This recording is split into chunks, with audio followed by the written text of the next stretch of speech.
The magnificent Suzuka circuit is fast and demanding, rivaling Spa in some of its high-speed corners. And this race is the longest of the year, 6 hours, in weather that has turned out hot and humid. We've had drama already for the Gulf McLaren team. John Nielsen, on the left, has had a huge accident. His car is wrecked, and it's going to make the trip home to England in a box. So John will switch to the Andrew Gilbert-Scott, Jeff Lees McLaren. The only Lotus that's made the trip is the Taiwanese entry of Ratanakul Prithvirat. The Vipers are all here. Justin Bell's GT2 Championship hopes have been dogged by driver swapping among the German Porsches. The last race in Austria was a very clever move by Claudia to get in that other car, and it worked well for her, but I hope here we're going to dominate and try and get, certainly a first top two, and I'd like another win. Mercedes have pole and fill 3 of the first 4 grid positions. But for the first time, there's a Porsche on the front row, the Yannick Dalmas Alan McNish car. Championship leader JJ Leto is on row 3 with the impressive Panoz of David Brabham. This is Jeff Lees, and in the foreground, Pierre-Henri Raffanel. Their 2 McLarens are on row 4. Over 70,000 spectators, and it really is hot and humid here at Suzuka. The temperature well into the 90s as the field come round to the rolling start. A 2x2 grid, but as they come into this tight final chicane, they have to break up into single file. It's that narrow. Pole position man Klaus Ludwig in the silver Mercedes with the white Porsche alongside that Yannick Dalmas. Then Schneider and Nannini in the other 2 Mercedes. Leto in the white McLaren. Brabham in that wicked-looking front-engine Panoz. They come now down. The red light over the start-finish line goes to green. Now the race is on, and Ludwig gets the lead, but he's being challenged on the outside by teammate Schneider, who's alongside the white Porsche, as we ride now with Jeff Lees in the McLaren. Ahead of him, the Panoz on the brakes for that tight first curve, almost a hairpin, and then on the power again through the sweeping S curve.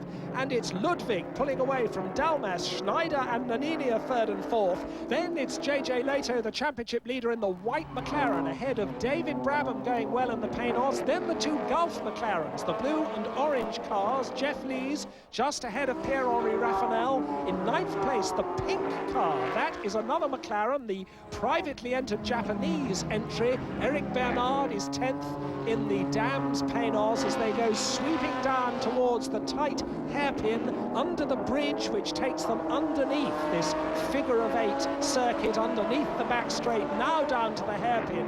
Ludwig goes a little bit wide, misses the apex. Much tighter is the 2nd place Porsche.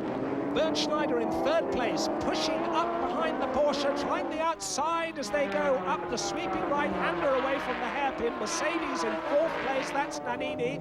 And the Lotus, the Thai Lotus, has been hit at the hairpin.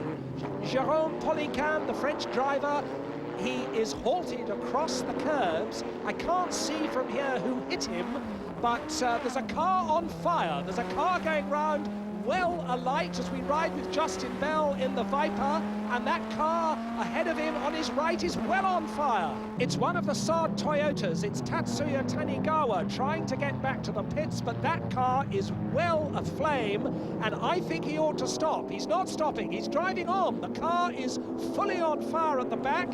He's driving on to try and get back to the pits, but he's being very, very unwise indeed. He's got to stop, surely. Perhaps he's looking for a fire marshal. The rest of the field going by. He's on the grass now. He's going to set fire to the grass. The car is fully on fire. The marshals are looking for their fire extinguishers. Now at last they've got them, and he's still inside the car.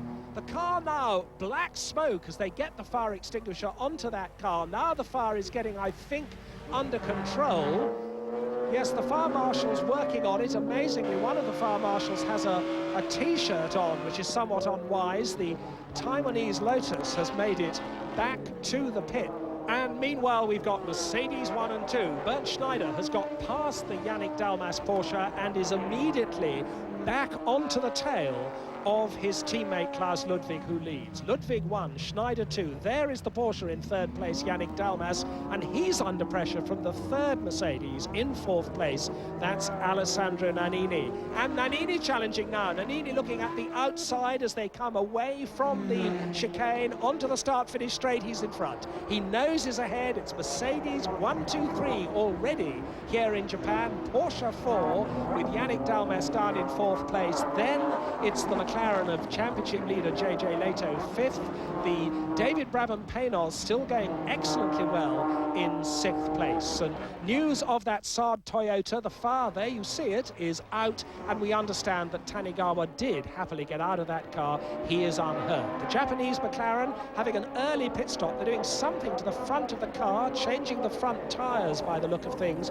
It may well be that it's run over some of the debris which is already on this circuit. The yellow Marcos of Coroiza already lapped by the battling leaders. Still Klaus Ludwig leads, and this is Jeff Lees. We're on board with him, still following the Brabham Panoz, going down into that tight first corner. He's got a chance here because the back mark is there. He's on the inside of Brabham now. He's through. He's going between the Porsches. Oh, he hit both of them.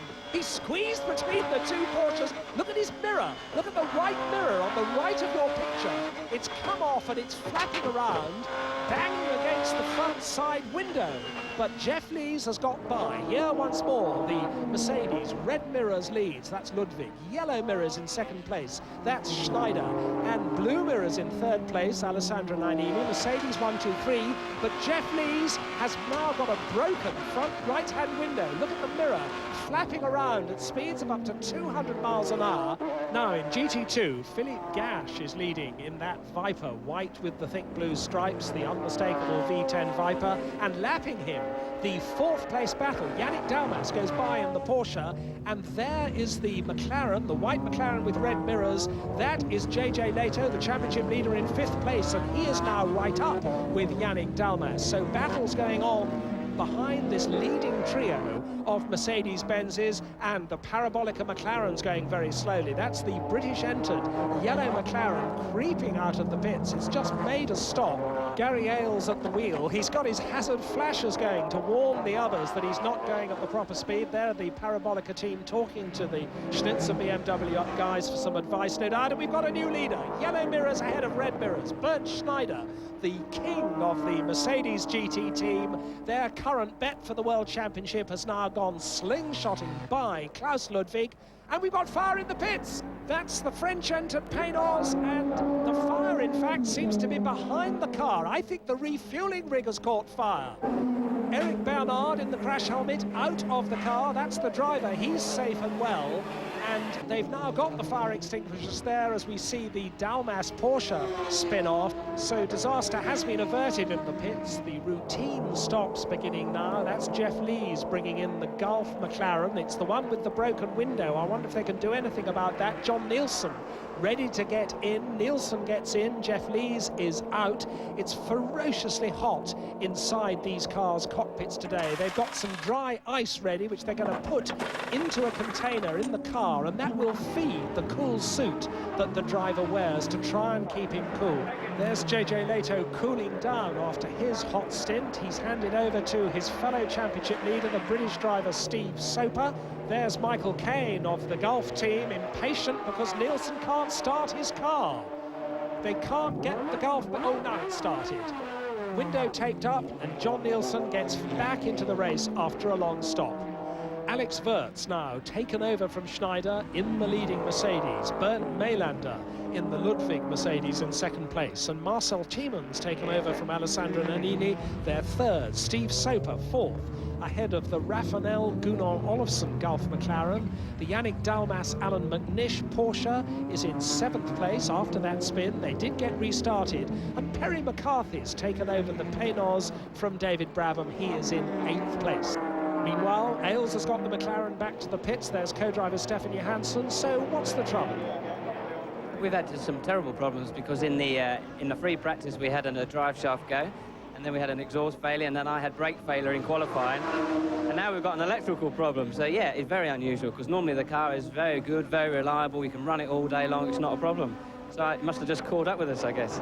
They've come a long way to have all that trouble. Now that's the Hans Stuck Porsche, the Hans Stuck GT1 Porsche, now up to 9th place, ahead of Perry McCarthy in the Panoz. And we watch the other Saab Toyota, oh, getting it absolutely wrong, backwards off on that long left-hander, does a complete 360 degrees, gets back onto the circuit once more. But look at the dust and the gravel that pursues that car. Kageyama and Tanaka.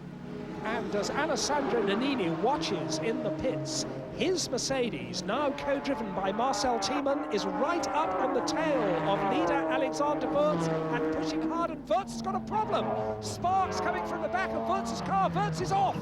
And I don't know what's gone wrong in the back of the car, but sheets of sparks coming out of the back.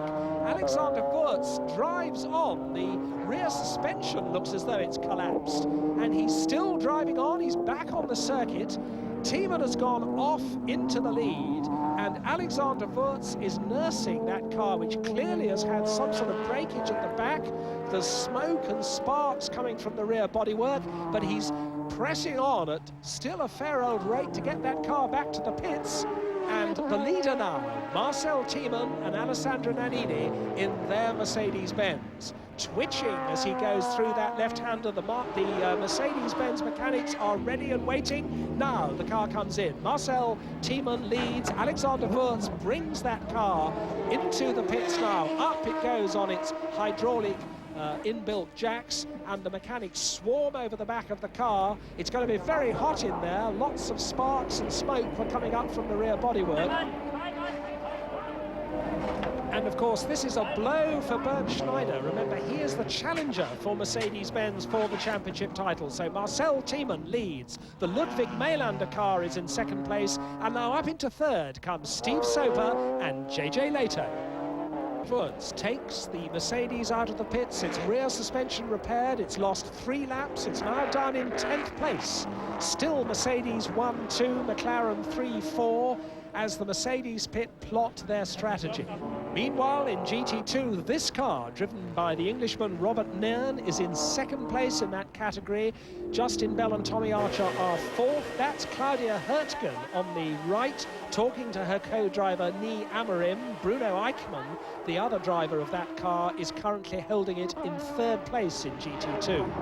Bernd Mailander, the Mercedes with the red mirrors, in 2nd place. He's got Andrew Gilbert-Scott in the 9th place Gulf McLaren behind him as they go through the tight hairpin and on through the fast right-hander that follows it. And interesting that McLaren is holding on to the Mercedes just as the leading Mercedes, the blue mirrored car, is being dogged now by the Gulf McLaren of Pierre-Henri Raffanel, which is in 4th place and just 1 lap behind it. Interesting to watch these two cars and contrast the purpose-built Racing GT, the silver Mercedes-Benz, and the McLaren, which was originally designed by Gordon Murray as the ultimate road car, and is a road car that's been adapted for racing, unlike the Mercedes. Pit stop now for the number 7 Porsche. That's the Portuguese Pedro Lamy waiting to get in, but they're working on that car. In comes the Japanese McLaren, currently lying in 7th place. That looks like a routine pit stop for them. Bruno Eichmann now, that's the GT2 championship leader. They're in 3rd place. He and Nee Amorim and Claudia Hurtgen in their silver ROOCK Racing Porsche. The leader in GT2 still Gash and Beretta in their Viper, and Robert Nairn still in 2nd place. Tommy Archer and Justin Bell are 4th in GT2. While it's the GT1 cars that tend to get all the glory, and of course it's the GT1s that are battling for the lead, GT2 championship honours are just as jealously fought over. We get the 911 Porsches, which look pretty much like the sort of Porsche you can drive on the road. The rumbling American Vipers, the big V10 Vipers. There's one of them in the gravel. That's the Hugh Chamberlain entry, driven today by 3 Japanese drivers. Looks as though its race is run. Now there you see the semi-works Vipers, the white ones with the thick blue stripes, and being passed by the Roberto Ravaglia McLaren and the 4th placed Gulf McLaren. Pierre-Henri Raffanel and Jean-Marc Gounon going well in that car. And that's the Japanese McLaren. Now that's got a big problem. Looks as though there's something smoking at the back. I think that's rubber smoke. It looks as though the bodywork is rubbing against the rear wheel. He must surely be bound for the pits. Sekiya, Tsuchiya and Nakaya driving that car, one of the latest McLarens entered by a Japanese team. They of course know this circuit extremely well. He's got into the pits now. The team are waiting, and whether that's a collision with another car or just a breakage at the back, they're certainly going to have to do some work. And the rear tyre has burnt itself away, rubbing away at that bodywork at the back. Now here's a real fire. That's the Panoz. That is the Andy Wallace-James Weaver car, and that is well and truly on fire. The driver getting out, that's the American, Butch Leitzinger, getting out of the car, but it's well and truly on fire. They've quickly got the fire out, but I would think that's the end of that drive for the Panoz. They were in 12th place, and on this very long and hot race, 3 drivers in this car, Leitzinger joining Wallace and James Weaver for this occasion, and it was burning pretty badly at the back, and those flames looked dangerously near the cockpit. Not surprising that Butch Leitzinger got out pretty quickly. The fuel tank for some reason is overpressuring, so when we fill it up there's a lot of blowback, and we think it's blown back, and some of it's laid on top of the fuel cell, and as it went around the corner it's just sloshed out over the exhaust. So it's a flash fire. I don't think it's enough to put us out of the race. That's Perry McCarthy talking to Panoz boss Dom Panoz. The Perry McCarthy, David Brabham Panoz still going in 11th place. Into the pits now comes Alexander Wurz. This is the Schneider car, back up to 7th place. And out gets Wurz, and getting in is not Bernd Schneider, it's Aguri Suzuki, the ex-Formula One driver from Japan, very quick man round here, and that is very significant. Oh, and that's the other Panoz, 11th placed man David Brabham, well and truly stuck in the gravel. I don't know how he's going to get that car out of there. It doesn't look particularly damaged, but it's not moving. There is the leading GT2 Viper, the Gash Beretta car, and we've got a new third man because Steve Supa has been in the pits for a routine stop. So has the Raffinell McLaren. The Raffinell McLaren came out ahead of Soper with Anders Olofsson now at the wheel. There it is, going past the Gulf car just ahead of the Schnitzer car. A real battle for third place with Raffinell, or Olofsson I should say, just ahead of Soper. And Brabham's got going again. There's the Panoz trailing gravel, but it's going once more. But this third place battle is well and truly joined with Olofsson just a calf's length ahead of Steve Soper. Remember, Soper with Leto, they're leading the championship at the moment. And Soper needs to get this third place back. He lost it in the pits, and now Olofsson is really charging in the number 3 McLaren, with Soper as close as he could possibly be as they go through the hairpin and accelerating off, and one of the Mercedes is off. Which one is it? That's Ludwig. Ludwig, red mirrors, that's the second place Mercedes off the track. I don't know if that's another suspension breakage like its teammate. It looks okay. Perhaps it was simply a driver error, but Klaus Ludwig still in second place. He went off the road, got back on again without losing his second place. A long pit stop for the GT2 Championship leaders. That's the Claudia Hurtgen Porsche. Good news for Justin Bell, who needs the points in GT2. And this battle still going on for third place. Olofsson holding off Steve Soper. Soper pushing hard, but still Soper down in 4th place. Olofsson in the Gulf car in 3rd. And Nannini's brought in the leading Mercedes-Benz, and look who's getting into it. Bernd Schneider is taking over that Nannini car. It means Bernd Schneider is changing cars. He's taking over the lead car purely because of the championship rules allowing him to do so.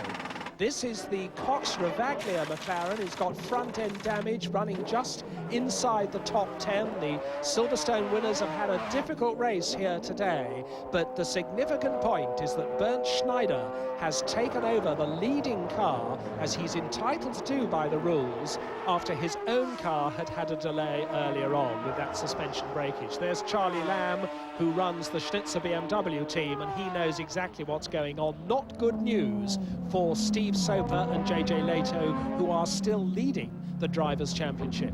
Still leading the GT2 class here in Japan. That's the Viper of Beretta and Gash. It's led this category ever since the beginning, about to be lapped by the 10th placed GT1 Porsche of Mauro Baldi, Alain Ferté and Emmanuel Collard, the red and white Porsche. But now as the headlights start to come on, because the sun is getting lower in the sky, we've got Mercedes 1 and 2, and the blazing headlights mean that that is Bernd Schneider as we ride with him going down the inside of the back markers, tyres squealing as he leaves the braking late for the hairpin, accelerates away with the engine rising to a whine behind him, looking at the digital dashboard in front of him, and lights on, says the official sign, but a lot of them have their headlights on already, including JJ Lehto. Now, JJ Lehto is in 4th place. Remember that Steve Soper was on the tail of that 3rd-placed Gulf McLaren, but in the most recent pit stop, JJ Lehto's stop was 20 seconds longer than the Gulf car. Lehto now in that car, he's absolutely charging, elbowing his way through the traffic. He's on a late, desperate charge. What, of course, he needs to do is to score as many points as possible to keep this Drivers' Championship lead that he shares with Steve Soper. Still Jean-Marc Gounon in 3rd place, some way ahead now, but JJ Lehto wants to get onto that podium, and he is closing hard. Former Formula One driver, of course, is Lehto, and even though the McLaren hasn't got the speed of the Mercedes, now that the Mercedes has become fully developed in GT racing, Lehto is a very fast man when he's really pushing on, as he is now. But pushing on too, Bernd Schneider in the leading Mercedes that he's taken over. He laps that rumbling Panoz, which is still keeping going, and in this closing stage of the race, it looks as though Brabham and Perry McCarthy may well make it to the end. And now look, Soper has indeed got onto Gounon's tail. Soper's charge has taken him right up onto Jean-Marc Gounon's tail. McLaren 3rd, McLaren 4th, but we're coming to the dying moments of this race, and Lehto's going to have to make his challenge now if he's going to make it at all. Schneider, meanwhile, comfortably on his way. Nannini and Thiemann then just waiting for the victory. They've got no more work to do because Schneider's taken over their car and is racing it towards the checkered flag. And JJ Lehto spun at the hairpin. He's got going again, and he's going to have to settle for 4th. There is Bernd Schneider sitting right behind him. Lehto is going to have to settle for 4th place. The checkered flag is waiting as Bernd Schneider gets alongside 4th man JJ Lehto. They go over the finish line. Mercedes win. Bernd Schneider helps Alessandro Nannini and Marcel Thiemann to the checkered flag. Schneider therefore scores maximum Drivers' Championship points again. It's a 1-2 for Mercedes. McLarens are 3rd and 4th, and the Beretta Gash Viper, lights ablaze, makes it a start to finish win in GT2. So another Mercedes 1-2 here in Suzuka, with Bernd Schneider once again in the winning car. For the first time this season, Steve Soper and JJ Lehto finished behind a Golf car and off the podium. Good to see Andrew Gilbert-Scott, though, in 6th. After 7 races, this is the top of the Drivers' Championship, and it looks tight now. Schneider just 3 points behind Lehto and Soper. The Team Championship is even closer, with BMW and Mercedes dead level. In the GT2 category, Philippe Gash and Olivier Beretta won at last. Justin Bell again in the top 3, and that keeps him in touch with Eichmann and Hürtgen in the drivers' table. Well, we're getting quite used to this sight now on the podium. Mercedes drivers dominating round 7. The next GT race is at Donington, where Soper and Lehto really must be in the honours to keep their title hopes alive. GT Championship is